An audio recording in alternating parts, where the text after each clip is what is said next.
Mencegah peningkatan jumlah kasus gagal ginjal akut pada anak, pemerintah melalui Kementerian Kesehatan telah menghentikan sementara penggunaan obat sirop untuk anak. Ya, hingga saat ini sudah ada 241 orang yang menderita gagal ginjal akut. 133 orang diantaranya meninggal dunia dan sebagian besar adalah balita.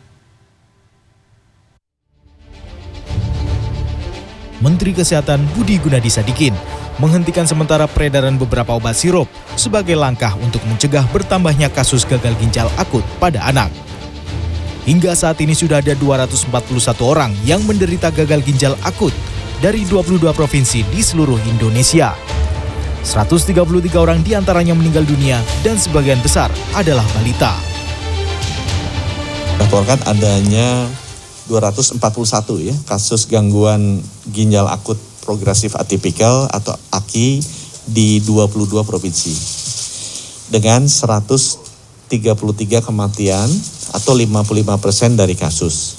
Pertama kita lihat bahwa kejadian ini banyak menyerang terutama balita di bawah 5 tahun.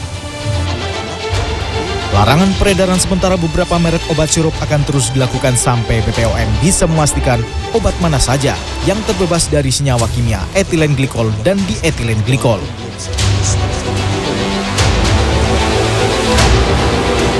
Di Serang, Banten, seorang ibu kebingungan karena terlanjur diberi obat sirup oleh dokter saat kondisi anaknya sedang sakit.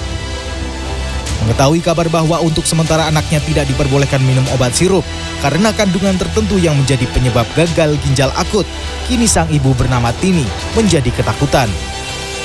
Untuk menurunkan demam sang anak, Tini hanya bisa mengandalkan ramuan dan pengobatan tradisional. Tini adalah satu dari sekian banyak orang tua yang saat ini dilanda kebingungan dan kekhawatiran. Pasalnya, mereka belum lama memberikan obat sirup penurun panas pada anaknya.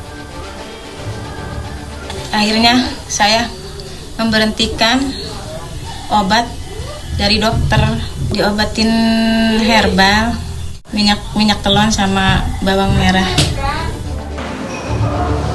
Sementara di Jambi, akibat penjualan obat sirup bagi anak di apotek dihentikan, para orang tua ramai mendatangi puskesmas guna mendapatkan obat tablet dan puyer sebagai pengganti obat sirup. Dinas Kesehatan Jambi kini sudah memerintahkan semua apotek puskesmas maupun rumah sakit untuk menghentikan penjualan obat sirup hingga ada kepastian hasil penelitian BPOM. Warga diminta segera periksa ke dokter bila memiliki gejala demam, disertai kurang atau tidak mengeluarkan air seni. Dinas Kesehatan Jambi mencatat saat ini terdapat 4 pasien gangguan ginjal akut progresif atipikal. 1 diantaranya meninggal dunia dan memiliki riwayat demam, tidak mengeluarkan air seni, dan pernah minum obat sirup.